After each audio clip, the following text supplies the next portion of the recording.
মুস্তাফার দ্বীপ শিখার সাথে, মুস্তাফার দ্বীপ শিখার সাথে আবু লাহাবের অগ্নিস্ফুলিঙ্গের সংঘর্ষ চলে এসেছে, আবহমান কাল থেকে শুরু হয়েছে, আজও চলছে, কিয়ামত পর্যন্ত চলতে থাকবে। তবে কিনা আবু জেহেলের, আবু লাহাবের অগ্নিস্ফুলিঙ্গ নির্বাপিত হয়ে যাবে, আর মুস্তাফা সাল্লাল্লাহু আলাইহি ওয়াসাল্লামের দ্বীপ শিখা জ্বলতেই থাকবে, নিভে যাবে না। সুবহানাল্লাহ পড়ে, নিভে যাবে না। কারণ হচ্ছে আল্লাহ পাক বলেছেন, ইউরিদুনা লিইউতফিউ নূরাল্লাহি বিআফওয়াহিহিম ওয়াল্লাহু মুতিম্মু নূরিহি ওয়ালাউ কারিহাল কাফিরুন। কাফের বেঈমানেরা চায় মুখের ফু দিয়ে আমার আলোকে নির্বাপিত করে দেবে, আমার দ্বীনকে দুনিয়া থেকে মিটিয়ে দেবে। আল্লাহ পাক বলেন, আমি আমার দ্বীনকে পূর্ণতা দান করব, জাঁকজমকের সাথে আমার দ্বীন দুনিয়ার বুকে প্রতিষ্ঠিত হবে। তাতে কাফেরদের কলিজার ভিতরে যতই জ্বালা যন্ত্রণা হোক না কেন, ওদের মনে যত কষ্ট হোক, ইসলাম প্রতিষ্ঠিত হবে। আল্লাহ বলেছেন। কে বলেছেন? আল্লাহ পাক। আমি আমার দ্বীনকে পূর্ণতা দান করব। সুতরাং কাফেররা বাধা দিল নবীদের। কারা বাধা দিল? কাফেররা। যারা বাধা দিল তারা সংখ্যায় 3 শ্রেণী। কয় শ্রেণী? ভালো করে মনে রাখো। বর্তমানে তারা আর নাই। জি, বর্তমানেও আছে, ভবিষ্যতেও থাকবে। 3 শ্রেণীর লোকেরাই বাধা দিয়েছে, বর্তমানেও দিচ্ছে, ভবিষ্যতেও দিবে। এই 3 শ্রেণীর প্রথম শ্রেণী হলো রাষ্ট্রশক্তি। রাষ্ট্রশক্তি বাধা দিল কেন? কেন বাধা দিল? রাষ্ট্রশক্তি যেমন ফেরাউন, রাষ্ট্রশক্তি নমরুদ, রাষ্ট্রশক্তি হচ্ছে আবু জেহেল, আবু লাহাব, আবু সুফিয়ান, উতবা, সাইবা, মুগীরা, এরা বাধা দিল। রাষ্ট্রশক্তি বাধা দিল। বাধা দেওয়ার কারণ হলো রাসূলুল্লাহ বলেছেন, নবীরা বলেছেন, তারা বলেছেন সবাই, ইয়া কওমি ইবুদুল্লাহ মা লাকুম মিন ইলাহিন গায়রু। নবীজি বলেছেন, ইয়া আইয়ুহান নাস কুলু লা ইলাহা ইল্লাল্লাহ তুফলিহু। ও মানব সকল, ঘোষণা করে দাও, কোনো ইলাহ নাই, কোনো আইনদাতা নাই, কোনো বিধানদাতা নাই, আল্লাহ ছাড়া করো উপাস্য নাই, মাবুদ নাই। এই কথাগুলি যখন নবীরা বলেছেন, তখন সমকালীন রাষ্ট্রশক্তি বুঝতে পেরেছে আমাদের মাতবাড়ি তো আর চলবে না, মাতবাড়ি শেষ। যদি লা ইলাহা ইল্লাল্লাহ হয় তাহলে তো আমরা থাকি না। কারা থাকে না? রাষ্ট্রশক্তি। কারা থাকে না? কর। আমি আপনাদের কাছে যে মাঝে মধ্যে কথা জিজ্ঞেস করি, আপনারা কি তাতে বেজার হন নাকি? জিজ্ঞেস করি এই জন্যে যাতে আপনাদের কথাগুলি মনে থাকে। রাষ্ট্রশক্তি বাধা দিল এই কারণেই যে আমরা তো তাহলে আর থাকি না। লা ইলাহা, কোনো ইলাহ নাই, কোনো আইনদাতা নাই, কোনো বিধানদাতা নাই, কোনো শাসনকর্তা নাই, কেউ নাই আল্লাহ ছাড়া। একমাত্র আইন চলবে আল্লাহর। তাহলে আমরা লাগি কোন কাজে? আমাদের তো নেতৃত্ব থাকবে না, আমাদের মাতবাড়ি থাকবে না, আমাদের আইন চলবে না, আমরা তো বেকার হয়ে যাব। সুতরাং এইটাকে বন্ধ করতে হবে, এটাকে বন্ধ করতে হবে, এটা বন্ধ করতে হবে। এই আইন যদি চালু হয় তাহলে তো মৌজ করা যাবে না, ফুর্তি করা যাবে না, ইট, ড্রিঙ্ক অ্যান্ড বি মেরি, এগুলি তো আর চলবে না। ডু ফুর্তি, নো চিন্তা, এসব তো আর চলবে না। মদ খাওয়া, জুয়া খেলা, শয়তানি করা, বদমাশি করা, জনগণের টাকা নিয়ে নিজের বাপের সম্পত্তি মনে করে তা গ্রহণ করা, এভাবে করে সর্বনাশ করা তো আর চলবে না, মাতবাড়ি তো চলবে না। সুতরাং ঠেকাও, এই ঠেকাও আন্দোলন। রাষ্ট্রশক্তি বাধা দেয়, বলে ইসলামের কথা উঠলেই বলে এগুলি হচ্ছে মৌলবাদ, এগুলি হচ্ছে মৌলবাদ। সরকারি প্রচার যন্ত্রের মাধ্যমে ইসলামকে মৌলবাদ বলে গালি দেওয়া হয়, সাম্প্রদায়িক বলে গালি দেওয়া হয়। মনে রাখতে হবে, ইসলামকে সাম্প্রদায়িক বলে গালি দেওয়া কুফরি। ইসলামকে সাম্প্রদায়িক বলে গালি দেওয়া কি? জোরে বলেন কি? ইসলাম সাম্প্রদায়িক নয়, মুসলমানেরা সাম্প্রদায়িক নয়। ইসলাম হচ্ছে সার্বজনীন। ইসলাম কি? সার্বজনীন। ইসলাম সাম্প্রদায়িক নয়। ইসলাম যত আইন করেছে সমস্ত আইন সার্বজনীন আইন।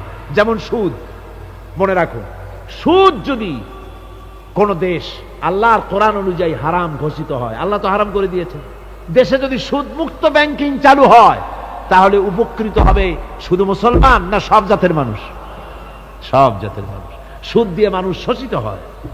মদ যদি বন্ধ হয়ে যায়, রাষ্ট্রশক্তি যদি কোরআনের আইন অনুযায়ী, আল্লাহ বলেছেন মদ হারাম, মদ যদি নিষিদ্ধ ঘোষিত হয়, উপকার পাবে কি শুধু মুসলমানে, না সবাই উপকার পাবে? জেনা যদি বন্ধ হয়ে যায়, সরকার কর্তৃক জেনা যদি বন্ধ করে দেওয়া হয়, তাহলে উপকার কি মুসলমানদের, না সারা পৃথিবীর সমস্ত মানুষের? পর্দা করা ফরজ, এই পর্দার প্রথা যদি চালু হয়, তাহলে নারীর ইজ্জত রক্ষা হবে শুধু মুসলমানদের, না সারা পৃথিবীর সমস্ত নারী? তো দেখুন, ইসলামের মদ বলেন, সুদ বলেন, ঘুষ বলেন, জেনা বলেন, জুয়া বলেন, যত রকমের আইন ইসলাম করেছে, চোরের হাত কাটা আইন হোক, আর আপনার হত্যাকারীকে কতল করাই হোক, কিসাস হোক, যত রকমের আইন করেছে, সমস্ত আইন দ্বারা উপকৃত হবে সারা পৃথিবীর সমস্ত মানুষ। এই জন্য ইসলাম সাম্প্রদায়িক নয়, মুসলমানের অসাম্প্রদায়িক নয়, ইসলাম হচ্ছে সার্বজনীন, ইসলাম হচ্ছে বিশ্বজনীন।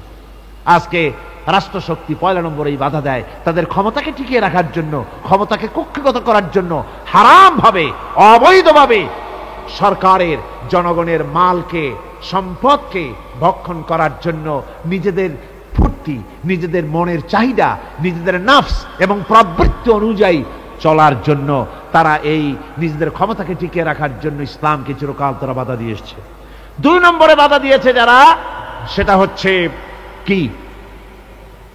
বিত্তশালী ধনী ব্যক্তিরা, বিত্তশালী ধনাঢ্য ব্যক্তিরা, ওরাই ইসলামের চিরকাল ইসলামের বাধা দিয়ে আসছে, এখনো দিচ্ছে, ভবিষ্যতে দেবে, তবে সব না। ধনী হযরত ওসমান রাদিয়াল্লাহু তাআলা আনহু ধনী ছিলেন, ওই রকম ধনী ব্যক্তি এখনো আলহামদুলিল্লাহ কিছু কিছু আছে, যারা হযরত ওসমান রাদিয়াল্লাহু তাআলা আনহুর মতো দুহাতে সম্পদ বিলায় দেয়, নাম কামাবার জন্য না, আল্লাহর রাস্তায় দিয়ে দেয়। আছে না 2-1 আছে, সমাজে আছে। কিন্তু অধিকাংশ বিত্তশালী ব্যক্তিবর্গ তারা বাধা দেয় ইসলামকে। বাধা দেয় কেন? কারুন বাধা দিয়েছিল মুসা আলাইহিস সালামের জামানায়, হুজুরের জামানায় উমাইয়া বাধা দিয়েছিল। এভাবে করে প্রত্যেক যুগে বড় বড় ধনীরা তারা ইসলামকে বাধা দেয়। তাদের আল্লাহ তাদের টাকা দিয়েছে, পয়সা দিয়েছে, অবৈধভাবে তারা পয়সা নিজেরা উপার্জন করেছে। এই পয়সা দিয়ে তারা সাহায্য করে বাতিলকে, ইসলামকে সাহায্য করে না, ইসলামকে সাহায্য করে না। বাতিলকে, অমুক দলের নেতা আসবে, অমুক দলের অমুক আসবে, 50,000 টাকা দিয়ে দেয়, 50,000 টাকা, 2 লাখ টাকা, 5 লাখ টাকা, অমুকের ইলেকশন তো দিয়ে গেল 5 লাখ, 10 লাখ, 20 লাখ, কোটিখানেক টাকা দিয়ে গেল, 2-3 কোটি দিয়ে দিল। কিন্তু ইসলামের কোরআনের মাহফিল হবে, তাফসীর হবে, 5টা টাকা বাইরেতে কলজেটা ছটফট করতে থাকে এই সব লোকে, ঠিক কিনা কন? ইসলামের জন্য কাজ হবে, ইসলামের জন্য কোন প্রোগ্রাম হাতে নেওয়া হয়েছে, অথবা ইসলামের জন্য নির্বাচন হচ্ছে, এই ধরনের যত রকমের প্রক্রিয়া আছে, এই প্রক্রিয়াগুলি করতে গেলে পরে তখন তাদের থেকে টাকা বের হতে চায় না, বাতিলকে সাহায্য করে চূড়ান্তভাবে, আর ইসলামকে দিতে চায় না। তার কারণ ইসলাম যদি ক্ষমতায় যায়, তাহলে অবৈধ পন্থায় যেসব টাকা রোজগার করা হয়েছে, এই পথগুলি বন্ধ হয়ে যাবে। তাই তাদের ভয় ইসলামের প্রতি, যেগুলি পথ যদি বন্ধ হয়ে যায়, তাহলে তো আমাদের ফুর্তি আর চলবে না, মৌত চলবে না, জেনা ব্যভিচার চলবে না, শয়তানি বদমাশি চলবে না। সেই জন্য তাদের টাকা দিয়ে তারা ইসলামকে দুহাতে ঠেকাবার জন্য তারা প্রচেষ্টা চালায়। কথা বুঝতে পেরেছেন? এরপরে 3 নম্বরে যারা বাধা দেয়, তারা হলো ধর্মের নামের এক শ্রেণীর ব্যবসায়ীর দল।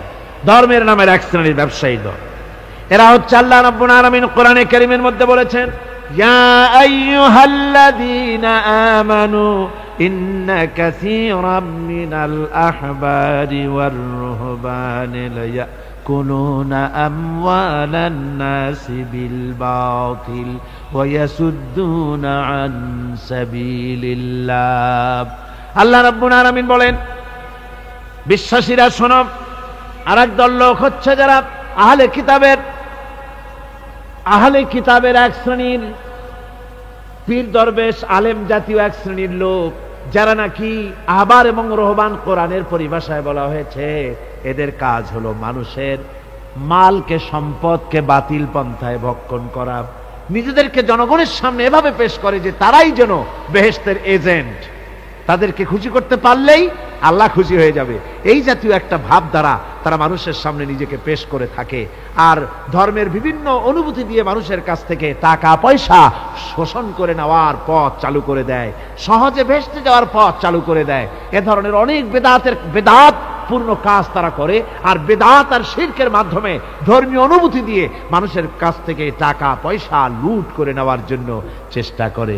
এই যে আপনি দেখেন বর্তমানে এই যে রজব মাস, এটা সাবান শুরু হয়েছে বোধহয়, মধ্যে বলা হয়েছে তাবুকের যুদ্ধে আল্লাহ নবী যখন মুসলমানদেরকে দাওয়াত দিলেন যুদ্ধে যাওয়ার জন্য, জিহাদে যাওয়ার জন্য, লোকেরা সব প্রস্তুতি নিল।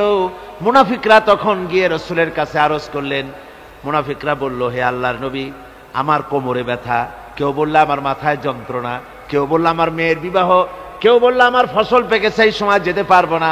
নানান অজুহাত দিয়ে তারা যাওয়া থেকে বিরত রইল।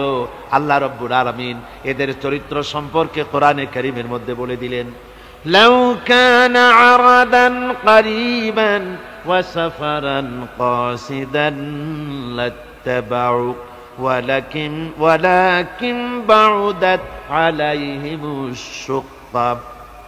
আল্লাহ পাক বলছেন, লাউ কানা আরাদান করিবান ওয়া সাফারান কাসিদান, যদি সফর হতো সহজ, সফরটা যদি, রাস্তাটা যদি সুগম হতো, আর ফায়দাটা যদি সহজলভ্য হতো, লাত্তাবাউ, তাহলে অবশ্যই এই লোকেরা আপনার অনুসরণ করত। যেহেতু পথ খুব কঠিন, শত শত মাইল যেতে হবে মদিনা থেকে তাবুকের প্রান্তরে, বহুত কষ্ট, উট আছে, ঘোড়া আছে, আবার অনেকের নাই, পায়ে হেঁটে যেতে হবে, খাবার আছে, আবার অনেকের কাছে নাই, খেতে কষ্ট হবে, যেতে কষ্ট হবে, পথে কষ্ট হবে, রৌদ্রে কষ্ট হবে, এই সব কষ্ট। আর ফায়দা খুব তাড়াতাড়ি জিততে পারবো তাও তো এখানে ধারণা নাই। মুনাফিকরা বলেছে, মুসলমানরা যখন জিহাদে যাচ্ছে বলেছে, যাও, এরা মক্কার কোরাইশ না, রোমকদের সাথে লড়াই হবে, টের পাবা, রোমকরা ঝুলাইয়া পিটাইয়া জনমের যুদ্ধের স্বাদ মিটাইয়া দেবে। এইভাবে করে মুসলমানদেরকে ভয় দেখিয়েছে, নিজেরাও যায় নাই, ওদেরকেও বাধা দিয়েছে। আল্লাহ বলছেন, ও নবী, যদি রাস্তাটা খুব সুগম হতো, আর যাইয়েই যদি যুদ্ধে জয়লাভ করার মতো ধারণা ওদের থাকতো, গনিমতের মাল অনেক পাবে, এই চিন্তা যদি থাকতো, লাত্তাবাউক, তাহলে অবশ্যই এরা আপনার সাথে যেত। কিন্তু বিষয়টা হচ্ছে, ওয়ালাকিন বাউদাত আলাইহিমুশ শুক্কা, বিষয়টা হচ্ছে এই পথটা বড় কঠিন, মোটেই সুগম নয়, এই জন্য তারা বিরত রয়েছে, আপনার সাথে যায় নাই। আর ফিরে যখন রাসূল এলেন, যখন আল্লাহর নবী জিহাদে বিজয়ী হয়ে যখন ফিরে এলেন মদিনায়, আল্লাহ রাব্বুল আলামিন বলেন, এই মুনাফিকরা সকলের আগে রাসূলের সঙ্গে দেখা করেছে। ফাসায়াহলিফুনা বিল্লাহি লাবিস্তাতানা লাখারাজনা মাআকুম, সাথে এসে বলছে যে তারা কসম করে বলছে, আল্লাহ পাক বলছেন, ওরা কসম করে বলে, ওরা কসম করে বলে যে আল্লাহর কসম, যদি হুজুর আমাদের সামর্থ্য থাকতো, শক্তি থাকতো, কেবল যে কোমরটা ব্যথা করতেছিল, কেবল যে মাথায় যন্ত্রণা ছিল, কেবল যে আমাদের ধানগুলো, আমাদের ফসলগুলো পেকে গেছিল, নইলে কি আমরা বসে থাকি, আপনার সাথেই জিহাদে আমরা শরীক হয়ে যেতাম। এইভাবে তারা হচ্ছে মুনাফিক চরিত্রের, সব সময় সুবিধাবাদী লোক। তারা, তাদের ভিতর এবং বাইরে রয়েছে বৈসাদৃশ্য। মুখে যে কথা বলে, অন্তরে সেটা না, অন্তরে যেটা, মুখে আর একটা। এটা কাদের লক্ষণ? মুনাফিকদের। কোরআনে কারীমে রব্বুল আলামিন বলেন, ইয়াকুলুনা বিআলসিনাতিহিম মা লাইসা ফি কুলুবিহিম, তারা সেই কথাই মুখ দিয়ে উচ্চারণ করে যে কথা তাদের মনের ভিতরে নাই, মনে একটা, মুখে একটা। এটাই হলো মুনাফিকদের চরিত্র। আর এদের আরেকটা কোয়ালিটি হলো, আপনারা দেখবেন, মুনাফিক চিনবেন, মুনাফিক কে তা চিনতে খুবই সুবিধা হবে। এরা হচ্ছে মুসলিম জাতির বিপদ যদি দেখে দারুণ খুশি হয়। বসনিয়ায় মুসলমানেরা মরে, একটা টু শব্দও করবে না, কিন্তু দেশে যদি কোন রকম কিছু হয় নাই, তাও অস্থির, সাম্প্রদায়িক সাম্প্রদায়িক বলে গালি দিয়া একবারে চায়ের কাপে ঝড় তুলে বসে। ঠিক কিনা কর? মুসলমানেরা বিপদে পড়লে তাদের কলজা আনন্দে ফুর্তিতে ভরে যায়। মুসলমানের যখন বিপদে পড়ে তারা দারুণ খুশি হয়। আর মুসলমানদের যদি বিপদ হয়, বিপদে খুশি। আর মুসলমানরা যদি সুখ পায়, সমৃদ্ধি পায়, তাহলে তারা বেজার হয়ে যায়, কলজে জ্বলে যায়। যদি দেখা গেল রাশিয়া ভেঙে টুকরা হয়ে গিয়ে মুসলমানদের 6টা দেশ রাশিয়ার পেটের মধ্যে দিয়ে আজাদ হয়ে বেরিয়ে আসছে, রাশিয়ার পেটের মধ্যে দিয়া মুসলমানদের কয়টা দেশ বেরোলো? হ্যাঁ, 6টা দেশ। মুসলমানদের যখন ভালো হয় তখন ওদের কলিজা শুকায় যায় দুঃখের। আল্লাহ রাব্বুল আলামিন বলেন, ইম তামসাসকুম হাসানাতুন তাসুহুম ওয়া ইন তুসিবকুম সাইয়্যাতুন ইয়াফরাহু বিহা। মুমিনদের যদি ভালো হয়, মুসলমানদের যদি সুখ এবং সমৃদ্ধি আসে, তাহলে মুসলমানদের সুখ সমৃদ্ধিতে তাদের কলিজা জ্বলি পড়ে যায়, অসন্তুষ্ট হয় দারুণভাবে। আর যদি মুসলমানদের বিপদ আসে, মুসিবত আসে, খুশিতে তাদের কলিজা একেবারে দারুণভাবে তাদের খুশিতে উদ্বেল হয়ে পড়ে। মুনাফিকদের আরেকটি চরিত্র হচ্ছে হকপন্থী এবং বাতিলপন্থীদের রোশানাল হতে নিরাপদে থাকার জন্যে প্রতারণামূলক সম্পর্ক রাখে। প্রতারণামূলক সম্পর্ক মুসলমানদের কাছেও ভেড়ে, আবার ওদের সঙ্গেও ভেড়ে। টাকা পয়সা ওদের যদি থাকে তো এই বেশি টাকাগুলো দেয় ইসলাম বিরোধীদের দিয়া সম্পর্ক রক্ষা করে। জানি না কোন দল ক্ষমতায় যাবে, বলা তো যায় না, কাজে দুই দিকে সম্পর্ক রক্ষা করে তারা চলে। আল্লাহ রাব্বুল আলামিন বলেন, ইউরিদুনা আন ইয়ামানুকুম ওয়া ইয়ামানু কওমাহুম। ওরা চায় দুই সম্প্রদায়ের সঙ্গে সম্পর্ক রক্ষা করে প্রতারণামূলক আচরণ করে নিজেদেরকে টিকিয়ে রাখার জন্য চেষ্টা করে। মুনাফিকদের অবস্থা হচ্ছে তারা ইসলামের ক্ষতি সাধনের জন্য সারাক্ষণ চেষ্টা সাধ্য করতে থাকে। আর ইসলামের বিচার পদ্ধতি মুনাফিকদের পছন্দ নয়। ইসলামের যে কোনো বিচার পদ্ধতি শুনলেই তাদের দারুণ জ্বালা করে। যেমন ইসলামের বিচার পদ্ধতি হলো চোর পুরুষ হোক আর নারী হোক উভয়ের হাত কেটে দাও। এ শুনলে তারা বলে এটা হলো বর্বর আইন। জিনার শাস্তি, মদখোরের শাস্তি, হত্যাকারীর শাস্তি, কোরআনে কারীম যে শাস্তি বিধান করেছে তা শুনলে পরে তাদের দারুণ খারাপ লাগে এবং এ নিয়ে বিতর্ক সৃষ্টি করে। কোরআনে কারীম আল্লাহ পাক এই চরিত্র সম্পর্কে বলেছেন, ইউরিদুনা আন ইয়াতাহাকামু ইলাত তাগুত। তারা শয়তানের আইনকে প্রতিষ্ঠিত করতে চায়, অর্থাৎ আল্লাহর আইন বিদায় করে দিয়ে মানুষের তৈরি করা মতবাদকে প্রতিষ্ঠিত করার জন্য তারা চেষ্টা চালায়। শুধু তাই নয়, মুনাফিকদের আরেকটা চরিত্র হলো তারা যদি আজান শুনতে পায়, আজান এবং নামাজ সম্পর্কে তারা কটূক্তি করে। আজান এবং নামাজ সম্পর্কে তারা কটূক্তি করতে থাকে। এটা হলো মুনাফিকদের আরেকটা চরিত্র। আল্লাহ রাব্বুল আলামিন বলেন, ওয়াইদা নাদাইতুম ইলাস সালাতি ইত্তাখাযুহা হুজওয়ান ওয়া লাইবান। যখন আজান তারা শোনে, যখন নামাজের দিকে তাদেরকে ডাকা হয়, তখন তারা ঠাট্টা করে, বিদ্রুপ করে। আপনারা শুনেছেন আমাদের দেশে কবিরা, এই সব কবিদের নাম নিতেও ঘৃণা হয়। এক কবি, তার নাম আমি নিতে চাই না, সে লিখেছে, ফজরের আজান যখন আমি শুনি তখন আমার কাছে মনে হয় বেশ্যার চিৎকারের মতো। কোরআনের শিক্ষা বন্ধ করে দেওয়ার জন্য এই টেলিভিশন থেকে প্রচেষ্টা চালানো হয়। কদিন আগে এই টেলিভিশনের মধ্যে একটি নাটক প্রচারিত হচ্ছিল। সেই নাটকটার বিরুদ্ধে আমরা কথা বলেছি তাফসিরুল কোরআন মাহফিল, ঢাকা মতিঝিল ময়দানে। ওই নাটকে দেখানো হচ্ছিল কোরআন শরীফ শিক্ষা দেওয়া হচ্ছে। এক মৌলবি একজনের বারান্দায় কোরআন শরীফ পড়াচ্ছে। নাটকটির নাম ছিল উঠান। কোরআনে কারীম পড়ানো হচ্ছে। তো কোরআনে কারীম কি আলিফ জাবর আ, বা জাবর বা, সা জাবর সা, এগুলি পড়ানো হচ্ছে। একটা মেয়ে লোক এসে বলছে, সব বন্ধ কর, হয় অসকর, আয় আম পেড়ে খাই, এইগুলি পড়। আমি এই দৃশ্য আমি নিজের চোখে দেখেছি। ইচ্ছে করি সেই অনুষ্ঠানটি আমি দেখলাম, তার কারণ এর আগে 2-3টা পর্বে পত্রপত্রিকায় দারুণভাবে সমালোচনা এসেছে। আমি কিভাবে আক্রমণ হচ্ছে দেখার জন্য চেষ্টা করলাম।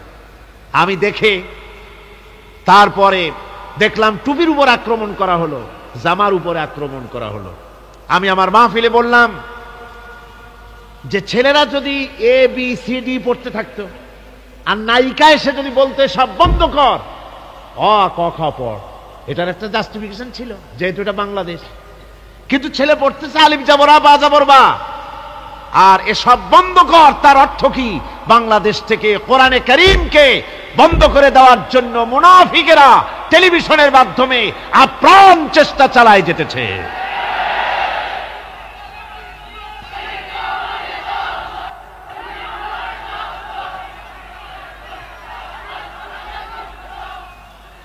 আমরা সেইখানে আমরা দাবি করলাম গভর্নমেন্টের কাছে, সেদিন যারা এসবিআই, বিএনএসআই, ডিএফআই যারা আসছিলেন, আমি সকলের কাছে বললাম যে আল্লাহর কাছে আপনারা দায়ী হয়ে যাবেন যদি আপনারা আমাদের এই বক্তব্য সরকারের কানে না পৌঁছান।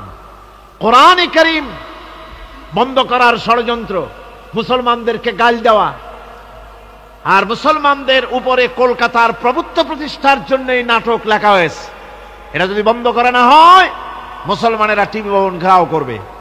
সরকারের কানে সম্ভবত কথা গিয়েছে, তারপরে দুদিন পরে এই নাটক প্রচার টিভিতে বন্ধ করা হয়েছে। কিন্তু আজকের পত্রিকা আবার দেখলাম এটাকে পুনঃ প্রচার করার জন্য বামপন্থীরা উঠে পড়ে লেগেছে। এই হলো মুনাফিকদের কাজ। গভর্নমেন্ট যদি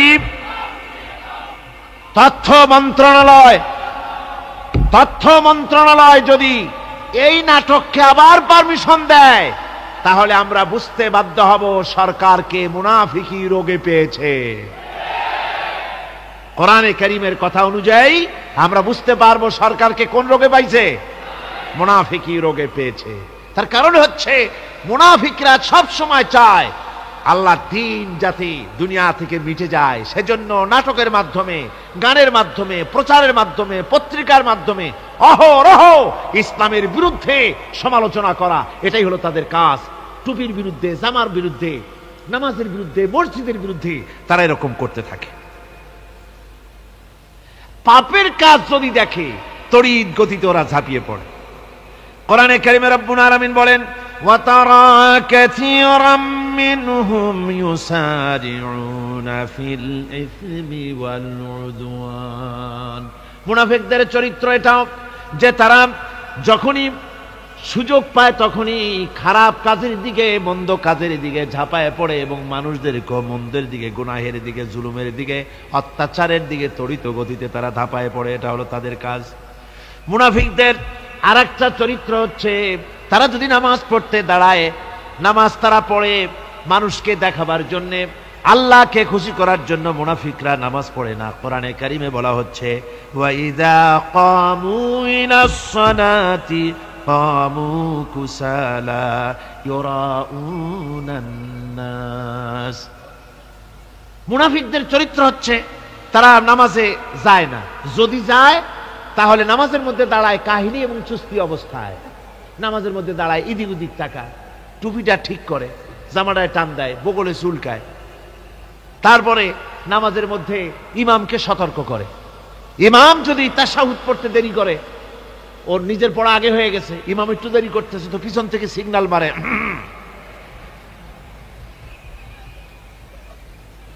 এগুলি নামাজ হচ্ছে, আল্লাহ পাক বলছেন ইউরাউনান নাস, এরা মানুষকে দেখাবার জন্য নামাজ পড়ে, এগুলি আসল নামাজ নয়, এগুলি আসল নামাজ নয়, আল্লাহকে সন্তুষ্ট করার জন্য নয়, এগুলি মানুষকে দেখাবার জন্য তারা নামাজ পড়ে।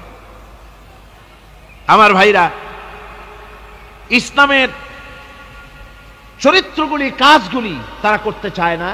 সব সময়ের জন্য ইসলামের সঙ্গে বিরোধিতা করা এবং ইসলামের অপব্যাখ্যা করা, এগুলি হচ্ছে এই মুনাফিকদের চরিত্র, মুনাফিকদের কাজ। মুনাফিকরা চিরটা কাল এভাবে মুসলমানদের সঙ্গে খারাপ ব্যবহার করে এসছে এবং নিজেরা জাহান্নামের পথকে এভাবে তারা করে নিয়েছে। মুনাফিকদের আরেকটি চরিত্র হচ্ছে জিহাদের নাম শুনলে তাদের কলিজা কেঁপে ওঠে। বুঝলে, কই যে আপনারা জিহাদ করেন কেন? এমনি সহজ পথে কলেমা পড়িয়া অল্পের মধ্যে বেহেশতে যাওয়া যায়, এরকম একটু দোয়া টোয়া শিখান মুসলমানদেরকে। আমাদের কাছে মাঝে মধ্যে আসে, কয় যে মুনাফিক তো সহজে চেনা যায় না, কয় যে হুজুর এই যে বারবার জিহাদ, এই মারামারি, এই ঠ্যাঙ্গা ঠ্যাঙ্গি, এগুলি আছে নাকি ইসলামের মধ্যে? কোথায় আছে? যে মারামারি করা লাগবে, তারপরে মিছিল করা লাগবে, ধর্মঘট করা লাগবে, এ ধরনের জেহাদে অংশ নিতে হবে, এগুলো কি? এগুলি বাদ দিয়া সহজভাবে শান্তভাবে যাতে করা যায়, অল্প অল্প ছোট ছোট দোয়া শিক্ষা দেন যাতে করে সহজে বেহেশতে চলে যাওয়া যায়। আমি বলছি ভাই, রাসূলুল্লাহ এরকম আমাদের শিখান নাই যে এরকমের সূরাগুলি বেহেশতে যাওয়ার জন্য আবিষ্কার করে দেব, ছোট্ট একটা দোয়া পড়বেন, আরবে বেহেশত আপনার মামুবাড়ির বারান্দা যাই কলা খাওয়া শুরু করলেন। এত সহজে বিষয়টা আসবে না, বিষয়টা খুবই কঠিন। আল্লাহ রাব্বুল আলামিন বলেন মুনাফিকদের চরিত্র হলো জিহাদের নাম যখন তারা শোনে, জিহাদের নাম শোনা মাত্রই তাদের কলিজা কেঁপে ওঠে। রাআইতাল্লাযীনা ফী কুলুবিহিম মারাদুন ইয়ানজুরুনা ইলাইকা নাযারাল মাগশিয়্যি আলাইহি মিনাল মাউত।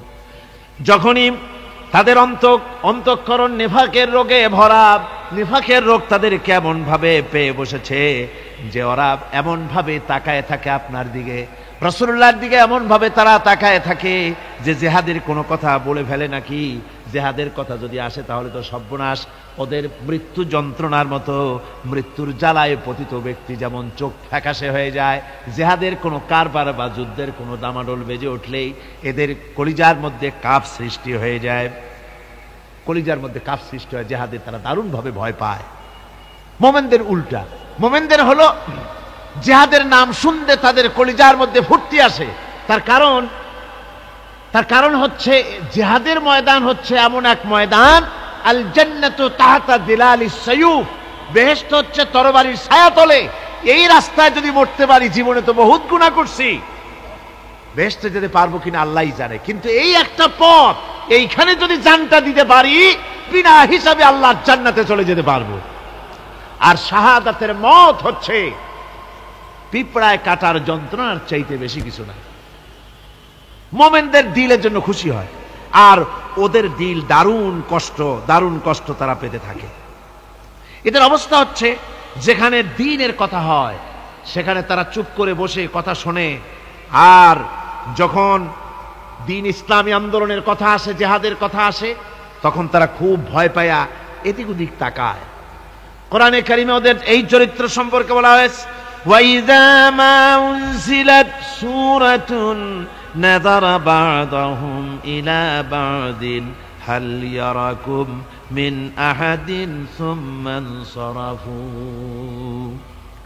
এরা কোরআনের আয়াত যখন নাজিল হয় তখন একজন আরেকজনের দিকে তাকাতাকি করে, কি জানি আমাদের ব্যাপারে কোনো আয়াত নাজিল হয়ে পড়ে নাকি, অথবা জিহাদের ব্যাপারে কোনো আয়াত নাজিল হয়ে পড়ে নাকি।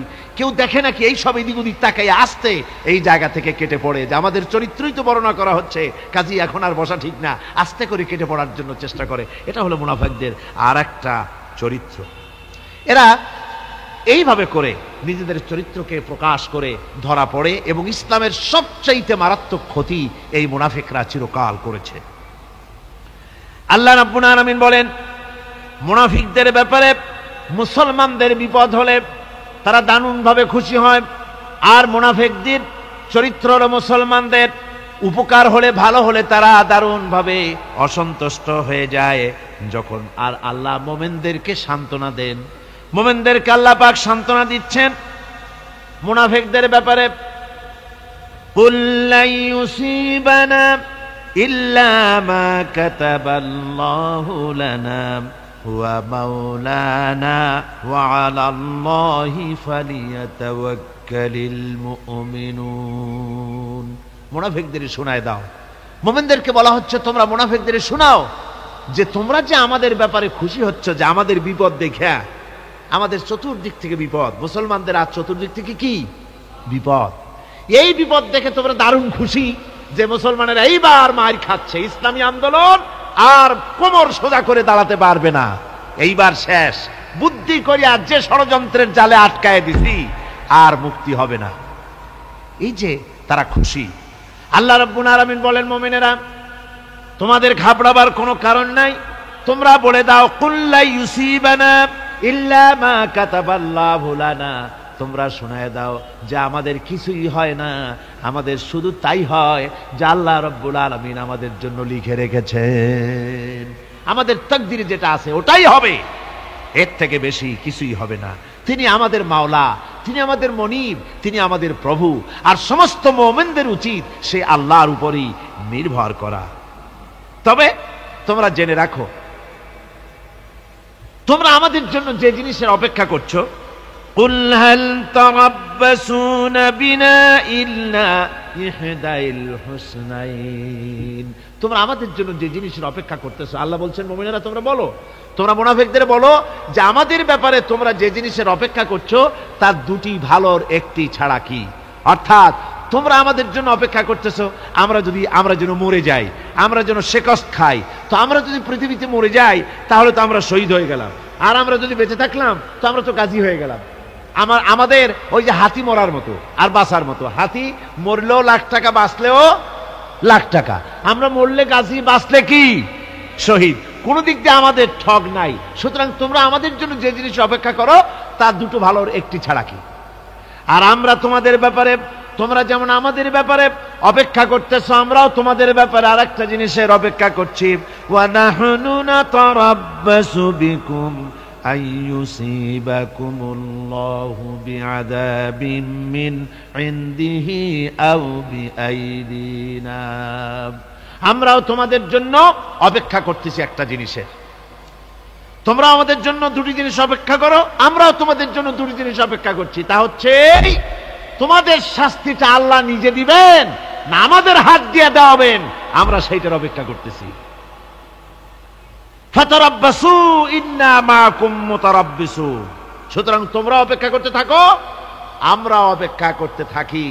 ব্যাপারটা কোথায় গিয়ে দাঁড়ায় আসো আমরা সকলে তা লক্ষ্য করি। সুতরাং এই মুনাফিকদের এই হচ্ছে চরিত্র, চিরকাল ইসলামের সঙ্গে বিরোধিতা করা, মুসলমানদের সাথে ঠাট্টা বিদ্রুপ করা, এটাই হচ্ছে তাদের চরিত্র। এই চরিত্র দিয়েই তারা ইসলামকে চিরকাল ক্ষতিগ্রস্ত করে এসেছে। রাসূল পাক সাল্লাল্লাহু আলাইহি ওয়াসাল্লাম এই মুনাফিকদের সম্পর্কে বলেছেন যে মুনাফিকরা হচ্ছে ইদা হাদা গাদারা, যখন তারা ওয়াদা করে সে ওয়াদাকে তারা খেলাফ করে, এটা হচ্ছে মুনাফিকদের একটা চরিত্র। তারপরে তাদের কাছে কোনো জিনিস আমানত রাখলে, ইদা উতুমিনা খানা, যখন আমানত রাখা হয় সে আমানতের তারা খিয়ানত করে। তারপরে যখন তারা ঝগড়ায় লিপ্ত হয় তখন তারা পরস্পরকে গালাগালি করে। আর যদি তারা কথা বলে, কথার মধ্যে কথায় কথায় তারা মিথ্যে কথা বলে। এই হচ্ছে মুনাফিকদের চরিত্র। এরপরে মুনাফিকরা শুধু রুজি রুটি আর পেট নিয়েই তারা ব্যস্ত থাকে।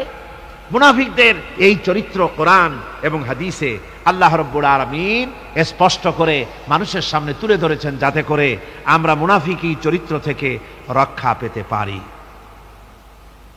এই মুনাফিকদের সম্পর্কে সর্বশেষ কথা, আল্লাহ রাব্বুল আলামিন যেহেতু মুনাফিকরা ইসলামের সবচাইতে বেশি ক্ষতি করেছে, সেই জন্য আল্লাহ রাব্বুল আলামিন নবীকে বলেছেন যে আপনি যদি এদের ব্যাপারে ইস্তাগফির লাহুম আও লা তাস্তাগফির লাহুম ইন তাস্তাগফির লাহুম ৭০ মাররাতান ফালান ইয়াগফিরাল্লাহু লাহুম, আপনি যদি এদের জন্য ক্ষমা চান, আর ক্ষমা আপনি নাই চান, এমনকি ৭০ বারও যদি আপনি মুনাফিকদের জন্য আমি আল্লাহর কাছে ক্ষমা প্রার্থনা করেন, আমি আল্লাহ রব্বুল আলামিন মুনাফিকদেরকে ক্ষমা করে দেব না।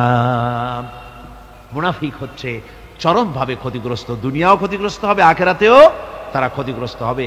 আল্লাহ পাকের কত বড় কথা যে কিয়ামত পর্যন্ত মুনাফিকদের জন্য হুজুর সাল্লাল্লাহু আলাইহি ওয়াসাল্লামকে বলা হচ্ছে যে ৭০ বারও যদি তাদের জন্য আপনি আমার কাছে ক্ষমা চান, আমি মুনাফিকদেরকে কখনো ক্ষমা করব না। সুতরাং আমাদেরকে বুঝতে হবে মুনাফিকি চরিত্র সবচাইতে নিকৃষ্ট চরিত্র, আর এই চরিত্রে আল্লাহ পাক সবচাইতে বেশি অসন্তুষ্ট হন।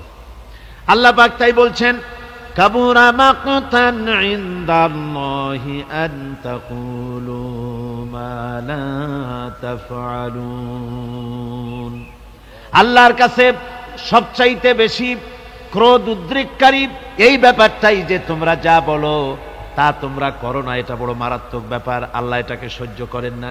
সুতরাং মুমিনদেরকে আয়াত থেকে শিক্ষা গ্রহণ করতে হবে, মুনাফিকি ছাড়তে হবে, আনুগত্য করতে হবে, সবটাই আল্লাহর। কার আনুগত্য হবে? আল্লাহ এবং রাসূলের আনুগত্য জীবনের সকল ক্ষেত্রেই করতে হবে। এটাই মুসলমানদের জন্য ঈমানের সবচেয়ে বড় দাবি। তারপরে রব্বুল আলামিন বলেন, ইন্নাল্লাহা ইউহিব্বুল্লাযীনা ইউকাতিলুনা ফি সাবিলিহি সাফফান কাআন্নাহুম বুনিয়ানুম মারসুস। আল্লাহ পাক বলছেন, আল্লাহ নিশ্চয়ই ভালোবাসেন সেই সব লোকদেরকে যারা কাতারবন্দী হয়ে আল্লাহর রাস্তায় লড়াই করে, সীসা ঢালা প্রাচীরের মতো ইস্পাত কঠিন দৃঢ় হয়ে যারা কাতারবন্দী হয়ে সুসংবদ্ধ হয়ে আল্লাহর জন্য যারা লড়াই করে। এখানে বলা হচ্ছে যে লড়াইটা হবে আল্লাহর জন্য, সংগ্রাম হবে কার জন্য? ইউকাতিলুনা ফি সাবিলিহি। লড়াই কিন্তু লড়াইটা কখনই দেশ দখল করা, তা আবার মানুষের তৈরি করা আইন কানুন প্রতিষ্ঠার জন্য দেশ দখল করার সংগ্রাম, মানুষের তৈরি করা মতবাদকে প্রতিষ্ঠা করার সংগ্রাম, এই জাতীয় যত রকমের সংগ্রাম আছে, যত রকমের জিহাদ আছে, এই সমস্ত সংগ্রামকে, লড়াইকে ইসলাম জায়েজ করে না। এগুলি মুসলমানদের জন্য একদম নিষিদ্ধ।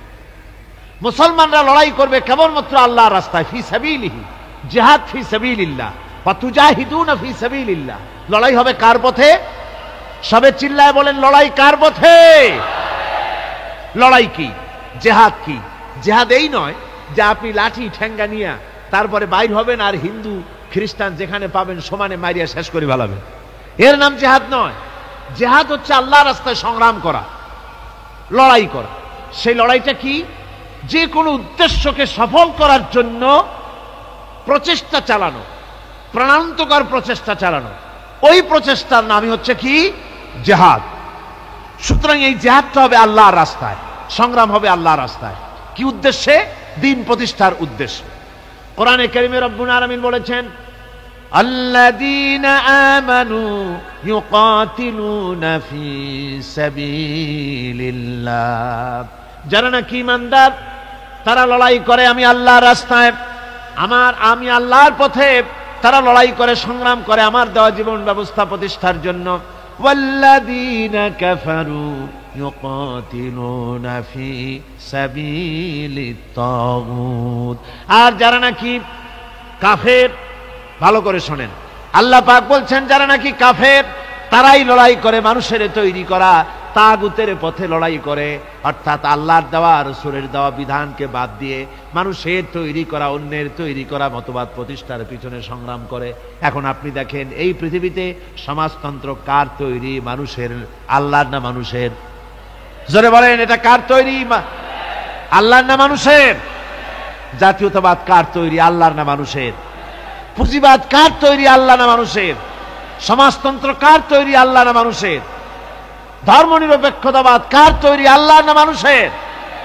এই সমস্ত মতবাদকে মানুষের তৈরি করা, এসব মতবাদকে প্রতিষ্ঠিত করার জন্য যারাই সংগ্রাম করে, যারাই লড়াই করে, আল্লাহ পাক বলেছেন ওয়াল্লাযীনা কাফারু ইউকাতিলুনা ফি সাবিলিত তাগুত।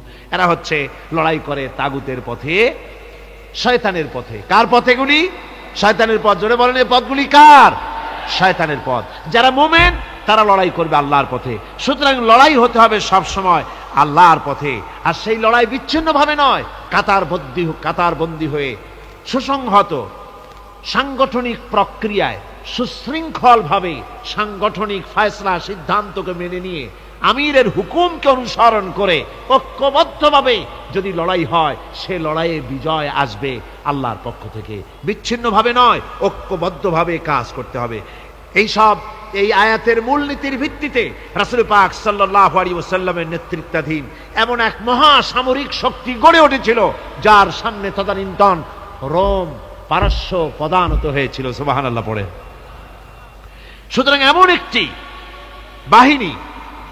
একটি বাহিনী গড়ার জন্য মুমিনদের প্রতি বলা হচ্ছে যে তোমরা হবে সেই ধরনের বাহিনী যারা নাকি লড়বে আল্লাহর রাস্তায়, আল্লাহর পথে লড়াই করবে নিজেদের জান এবং মাল দিয়ে, ঐক্যবদ্ধভাবে। তারপরে আল্লাহ রাব্বুল আলামিন বলছেন ওয়াইয ক্বালা মূসা লিকাওমিহি ইয়া কওমি লিমা তুযুনানি وقد تعلمون أني رسول الله إليكم فلما زاغوا أزاغ الله قلوبهم والله لا يهدي القوم الفاسقين স্মরণ করো মুসা আলাইহিস সালামের কথা। এই কথাগুলি আল্লাহ মুসলমানদের স্মরণ করাচ্ছেন। কাদেরকে? মুসলমানদেরকে। মুসা আলাইহিস সালামের কথা স্মরণ করো। তিনি তার কওমদেরকে বললেন, হে কওম, হে আমার জাতি, তোমরা কেন আমাকে উৎপীড়িত করছো, কেন আমাকে কষ্ট দিচ্ছ? ওয়াকাদ তা'লামুনা আন্নী রাসূলুল্লাহি ইলাইকুম, আর একথা তোমরা ভালো করেই জানো যে আমি তোমাদের জন্য রাসূল হয়ে এসেছি আল্লাহর পক্ষ থেকে। বন্ধুগণ, কোরআনে কারীমে একথা বলা হয়েছে, সর্বত্র প্রায় এসেছে, নবীদের উপরে সমকালীন যুগের লোকেরা নবীদেরকে কষ্ট দিয়েছে, মুসিবত দিয়েছে। কারণ কি? নবীদের স্বভাব খারাপ ছিল, তাই নাকি? নাউযুবিল্লাহি মিন যালিক। নবীরা স্বভাব চরিত্রের দিক থেকে সর্বশ্রেষ্ঠ। নবীদের জন্য সমকালীন লোকেরা ক্ষেপলো কেন? ক্ষেপেছে একটাই কারণ ছিল। নবীদের বিরুদ্ধে ক্ষেপার একটি কারণ, তা হচ্ছে নবীরা দুনিয়ার মানুষের সামনে বলেছেন, ইয়া কওমি ইবুদুল্লাহা মা লাকুম মিন ইলাহিন গায়রু। নবীরা দাওয়াত দিয়েছেন, ও আমার কওম, ও আমার জাতি, এক আল্লাহ ছাড়া কারো গোলামি করা যাবে না, কারো আনুগত্য করো না, দাসত্ব করো, গোলামি করো একমাত্র আল্লাহ রাব্বুল আলামিনের। অন্য আয়াতে এসেছে, আল্লাহ পাক বলেছেন, ওয়ালাকাদ বা'আসনা ফি কুল্লি উম্মাতির রাসূলা আন ইবুদুল্লাহা ওয়াজতানিবুত তাগুত।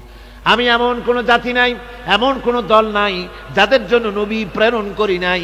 নবীরা গিয়া তাদেরকে বলেছেন, এক আল্লাহর গোলামি করো, আর মানুষের দাসত্ব, তাগুতের গোলামি বর্জন করো, আল্লাহর গোলামি করো। এই কথা বলার সঙ্গে সঙ্গে তাগুত খেপে গেছে। কে খেপে গেছে? কে খেপেছে? তাগুত সহ্য করতে পারে নাই।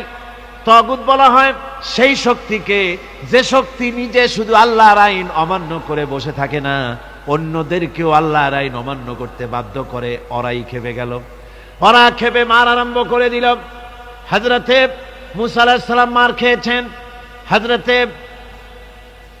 হযরতে মুসা আলাইহিস সালাম, হযরতে ঈসা আলাইহিস সালাম, ইব্রাহিম আলাইহিস সালাম, নূহ আলাইহিস সালাম, এমন কোন পয়গম্বর আছেন যিনি মার খান নাই? কোরআনে কারীম বলা হচ্ছে, ইয়া হাসরাতান আলাল ইবাদ মা ইয়াতিহিম মির রাসূলিন ইল্লা কানু বিহি ইয়াস্তাহজিউন।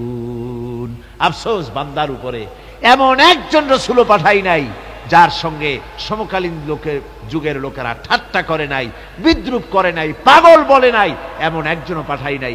যাকেই পাঠিয়েছি তার সাথে সমকালীন লোকেরা ঝগড়া বিবাদ করেছে, মারধর করেছে, অত্যাচার করেছে। বিশ্বকবি, কবি সম্রাট আল্লামা ইকবাল রহমতুল্লাহ আলাইহি বলেছেন, সতীজা কা রহা হ্যায় আজল সে তায়ম রোজ, सतेजा का रहा है असल से तायम रोज, चरागे मुस्तफा भी से शरारे बुलावी।